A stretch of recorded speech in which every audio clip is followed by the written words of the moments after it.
मी छाया सुभाष राठोड आज पूर्ण महाराष्ट्रातल्या महिलांचं प्रतिनिधित्व करते। ठाणाच नाही तर पूर्ण महाराष्ट्रामध्ये माझ्या मीटिंगा झालेल्या आहेत आणि महिलांची आमची समितीसुद्धा निर्माण झालेली आहे। आजची चळवळ सुरू झाली आहे बंजारा समाजाची। सकल बंजारा म्हणून आम्ही नाही का सगळीकडे मोर्चा काढतोय, सगळीकडे निवेदन देतोय, परंतु आजची जी सरकार आहे ती आमची कुठल्याही पद्धतीने दखल घेत नाही आहे। त्याच्याबद्दल एक मला खेद व्यक्त करायचा आहे की जेणेकरून आज एवढा मोठा बंजारा समाज उठाव करतोय तर ज्याप्रमाणे मराठा समाजाला एक GR काढण्यात आलेला आहे आणि त्यांच्या नोंदी कुणबीच्या नोंदी त्यांना देण्यात आलेल्या आहेत, त्याप्रमाणे आमचा समाज सुद्धा एक मराठवाड्यामध्ये आमच्या समाजाकडे आजही नोंदी आहेत आणि त्याचा पुरावा आमच्याकडे आहे। तर त्या हिशोबाने आम्हाला सुद्धा इथे आरक्षण देण्यात यावं ही आमची सगळ्यांकडून पूर्ण महाराष्ट्रभर बंजारा समाजाकडून एक कळकळीची तुम्हाला खेदपूर्ण विनंती आहे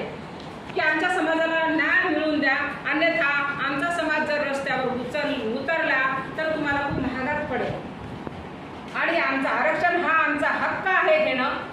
आणि जर नाही दिलं तर मग लाखोच्या संख्येने मुंबईमध्ये आज हजारोच्या संख्येने मराठा समाज आलाय, परंतु बंजारा समाज लाखोच्या संख्येने उतरेल तर ते खूप तुम्हाला भारी जाईल। एवढंच म्हणणं आहे आणि दुसरं काही नाही ह्याच्या विषयात जायचं।